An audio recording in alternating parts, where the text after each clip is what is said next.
Oke, ini adalah sebuah contoh soal yang di request. Jadi saya ambil ini soalnya ujian 3 tahun 2018-19 ya. Ini seberkasnya laser yang merupakan gelombang EM dengan panjang gelombang 800 nm. Berarti ini adalah lambdanya merambat ke arah sumbu X negatif ya. Ini penting sekali. Ini arah rambatnya. Komponen medan magnet dari gelombang M ini bergetar paralel terhadap sumbu Z positif dengan amplitudonya 0,5 mTesla. Berarti ini adalah komponen medan magnet amplitudonya ya. Kemudian dari soal ini diketahui bahwa yang ini adalah arah rambat atau arah propagasinya ke arah sumbu X negatif, berarti minus I. Kemudian yang ini berarti arah B-nya itu ke arah sumbu Z positif. Itu berarti saya tuliskan positif K. Oke, soal yang pertama adalah tentukan bilangan gelombang dan frekuensi sudut ya. Jadi kalau bilangan gelombang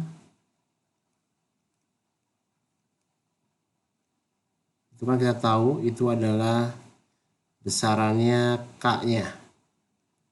K-nya adalah berarti ini 2pi per lambda. Kita masukkan 2pi-nya ya 2pi.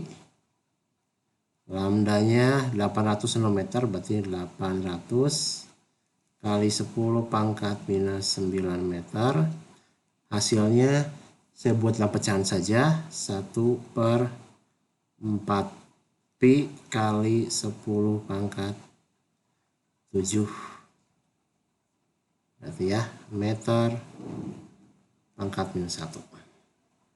Kemudian berikutnya frekuensi sudutnya. Berarti kalau frekuensi sudut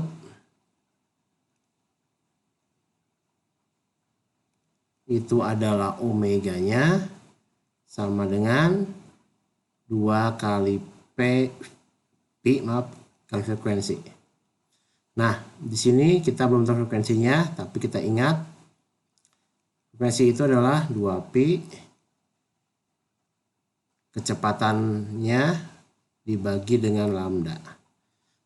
Gelombang EM, kecepatannya dalam vakum itu selalu nilainya adalah C, berarti 2pi kali C per lambda. Semua datanya ada, berarti 2pi kali 3 kali 10 pangkat 8 meter per second dibagi dengan 800 kali 10 minus 9 meter. Hasilnya adalah 3 per 4 pi kali 10 pangkat 15 Hz. Itu yang A ya. Jadi yang A berkaitan dengan besaran-besaran pada gelombang EM-nya. Besaran dari fungsi gelombangnya nanti. Kemudian yang B, pertanyaannya adalah tentukan arah getar dan amplitudo komponen medan listriknya. Ya, kita tahu bahwa gelombang EM itu ada komponen medan magnet dan medan listriknya. Dan dari sifat-sifatnya yang pertama, kita tahu bahwa arah rambat itu atau arah propagasi itu arahnya itu sama dengan arah getar komponen E-nya itu dicrosskan dengan arah getar komponen B-nya. Ya, arah rambatnya itu di soal diketahui adalah ke arah minus I, arah ke sumbu X negatif, berarti vektor satuannya minus I sama dengan arah E-nya itu di soal ditanyakan yang ini berapa? arah E-nya di-crosskan dengan arah B-nya. Pada soal arah B-nya adalah sumbu Z positif. Maka dari sini, dari sifat ortogonal IJK berarti E harus cross dengan K menjadikan minus I ya. Artinya adalah di sini E-nya itu haruslah pada sumbu Y negatif ya. Maka arah E-nya itu sama dengan vektor satuannya adalah minus J, sehingga di sini adalah arahnya pada sumbu Y negatif. Berikutnya adalah tentukan amplitudo komponen medan listriknya. Ini juga sama, kita punya hubungan amplitudo dari komponen medan listrik itu sama medan listriknya sama dengan C dikalikan amplitudo komponen medan magnetnya. Maka ini sama dengan C-nya 3 kali 10 pangkat 8 dikalikan 0,5 kali 10 pangkat minus 3 Tesla. Hasilnya adalah 1,5 kali 10 pangkat 5 volt per meter. Itu adalah jawaban yang kedua, yang B. Berikutnya adalah yang bagian C. Bagian C ini kita berpindah topiknya berkaitan dengan polarisasi. Katanya adalah sinar laser ini dilewatkan pada dua buah polarisator. Polarisator pertama memiliki sudut transmisi 30 derajat terhadap sumbu Y. Kita bikin saja sini ya skemanya. Ada polarisator yang pertama. Ini.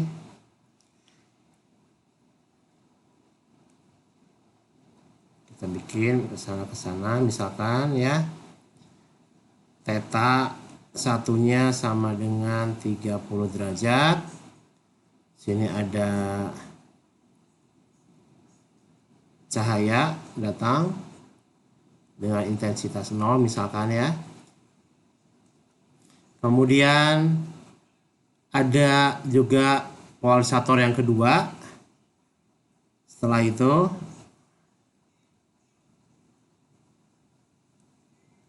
ya, dengan sudut theta 2 tertentu, tidak tahu berapa, maka dia lewat sini jadi I1 nanti, lewat sini nanti jadi I2 intensitasnya ya.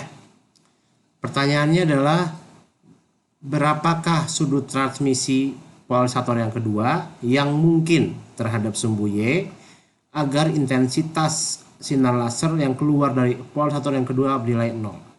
Jadi diinginkan di soal adalah di sini ingin I2-nya sama dengan 0. Ya, berarti di sini kita gunakan hukum halus.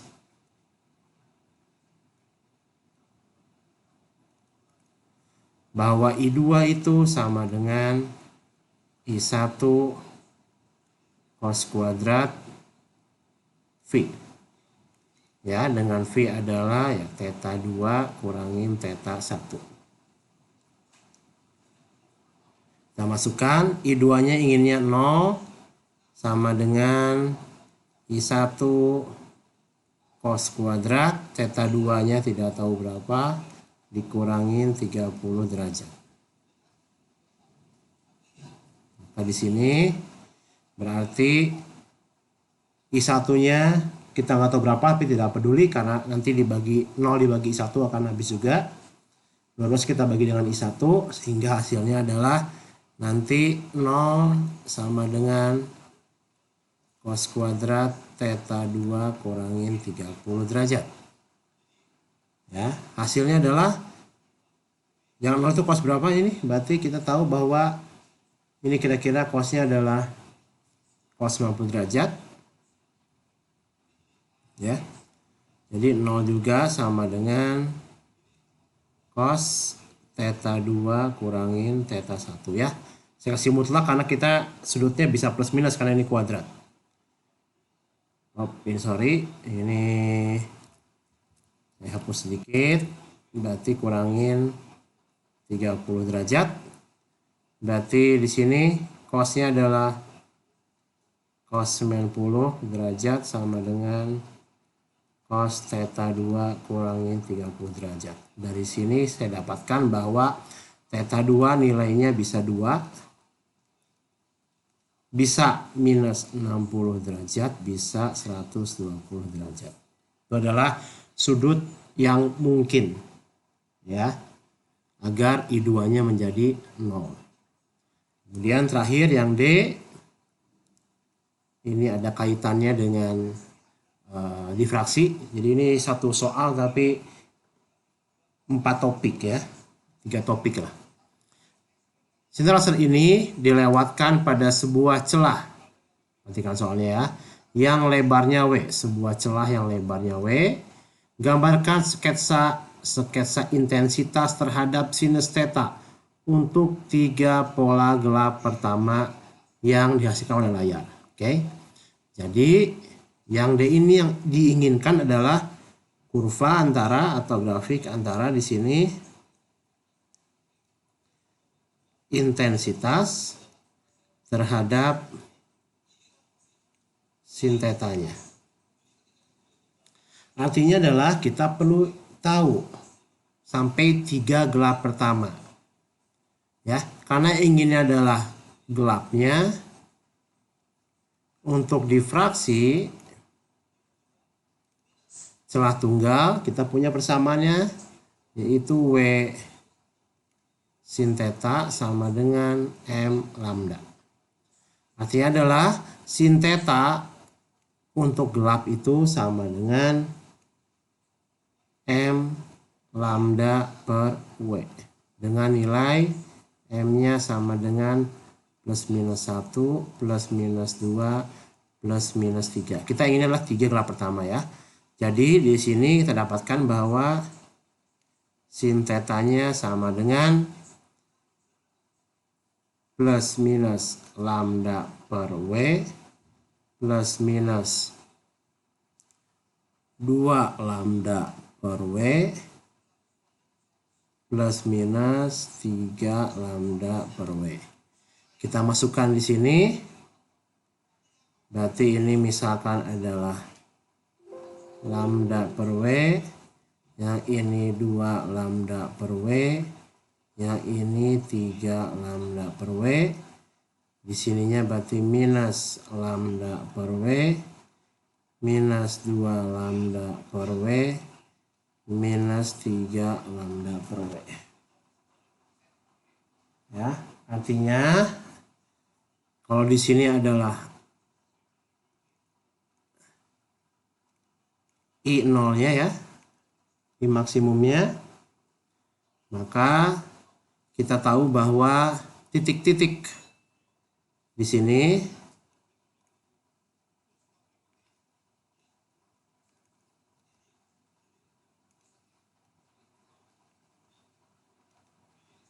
ini adalah minimumnya ya. Ini minimum pertama, minimum kedua, minimum ketiga, juga sama pertama, kedua, ketiga di sisi lainnya ya. Maka menggambarkannya adalah kita tahu bahwa difraksi di pusatnya itu adalah terang. Ini terang, ini gelap, berarti turun.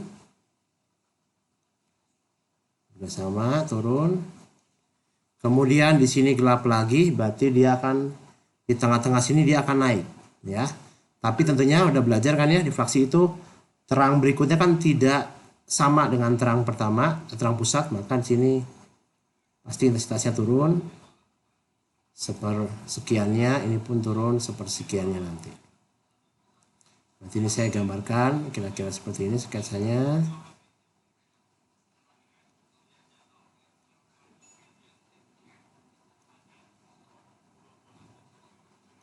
Gitu ya. Ini adalah sketsa untuk pola difraksi celah tunggal antara I terhadap sin theta untuk 3 gelap pertama ya. Yang ini adalah gelap pertama, ini gelap kedua, ini gelap ketiga. Oke, inilah jawaban dari soal berikut.